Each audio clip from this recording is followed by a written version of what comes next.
much. The most important thing that we expect as people of Kenya, as well people of Kisumu, is one, the talk between Raila Amolo Odinga and William Samoei Ruto. One, the constitution of Kenya should cut across. It should not be a constitution of the rich, while the poor are suffering. The poor are being killed left, right, center. But the rich, somebody bail out the cash, but if you fail to roll out your cash in our courts, then you are in for it. The constitution should be a constitution, not a constitution for only the rich in our nation. It should be a constitution that cuts across both the poor and the rich. It has been a tradition in Kenya where the constitution, only the poor are suffering. The rich are really enjoying. They even loot the public funds, and after that they are bailed out. While the poor, somebody stealing even a hen, is really in for it. That is one of the things we expect. Another one is election malpractices, whereby there is no free and fair election in the history of Kenya. While nations like South Africa, the election is free and fair. That one, Raila and Ruto should also discuss on that. It should not be a nation where we go for election in and out, and it's just a matter of stealing or rigging elections. These are the main important things which really bring problem in Kenya. Then the cost of living, I mean.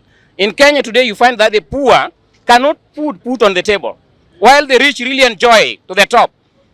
I think William Samoei Ruto had a very important kind of vision, but his vision is not working out because it was bottom up, which means that from down to up. But today it is like from down to up, where the money is coming from the poor, going to the rich.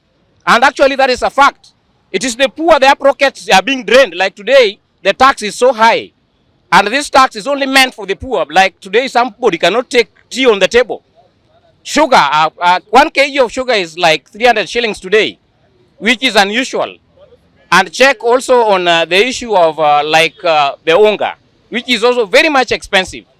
We request that the cost of living be reduced, because if the fuel is still up, then the cost of living still will be up. So those are the major things that we expect as the people of Kenya, as well the people of Kisumu, that be dealt with, so that the life of each and every Kenyan matters a lot. Also, it has been in the history of Kenya whereby the Luo community they have been suffering. During the late Tomboya, we suffered.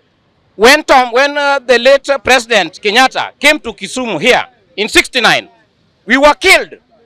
At the same time, we are also being killed because of our rights.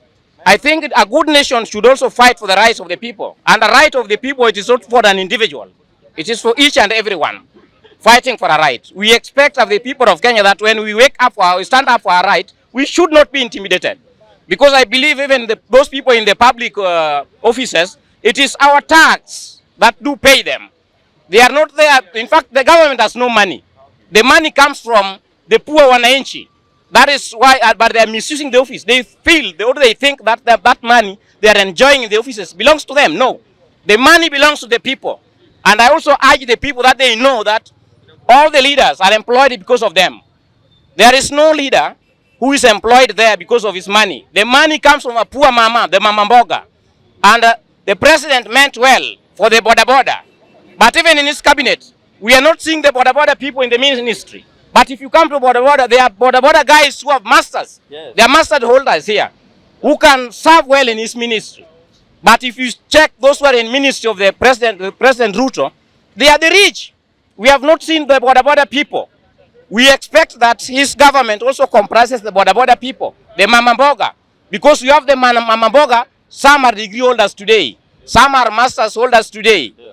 Yeah, the mkokotenu, some are pulling the mkokotenu with the masters. We expect the president as well also to check into, to factor in that. That is when he may emulate or walk his talk. You cannot speak the border, but at the end of the day, you find those in the government, there is no border.